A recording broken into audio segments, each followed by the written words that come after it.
ஆந்திராவில் முன்னாள் அமைச்சரின் உதவியாளரை கார் ஏற்றி கொல்ல முயன்ற சம்பவம் பரபரப்பை ஏற்படுத்தியுள்ளது. அது தொடர்பான சிசிடிவி காட்சிகளை முதலில் பார்க்கலாம்.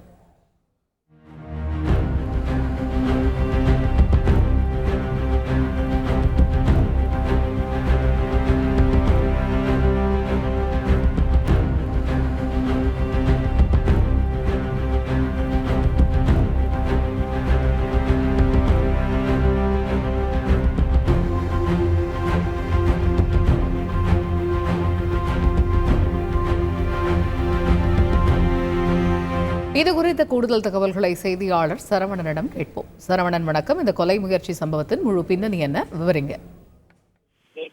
ஆந்திர மாநிலம் நந்தியாலா பகுதியைச் சேர்ந்த அமைச்சர் அகில பிரியாவின் பாதுகாவலராக இருப்பவர்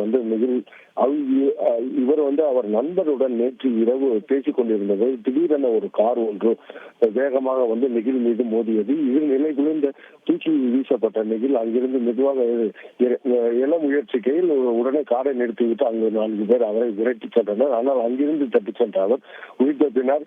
மேலும் அவர் சிகிச்சைக்காக தற்போது மருத்துவமனையில் அனுமதிக்கப்பட்டுள்ளார். அனுமதிக்கப்பட்டு சிகிச்சை அளிக்கப்பட்டு வருகிறது. இது தொடர்பாக உடனடியாக வழக்கு பதிவு செய்து விசாரணை நடைபெற்று வருகிறது. முதற்கட்ட விசாரணையில் இவருக்கும் எதிர்கட்சியான சீனிவாச ரெட்டிக்கும் என்பவருக்கும் பிரச்சனை இருப்பதாகவும் முன்முறைவதன் காரணமாக இந்த கொலை முயற்சி நடந்திருக்கலாம் என்பது தெரிய வந்துள்ளது. மேலும் வழக்கு பதிவு செய்து விசாரணை நடத்தி வருகின்றனர். தகவல்களுக்கு நன்றி சரவணன்.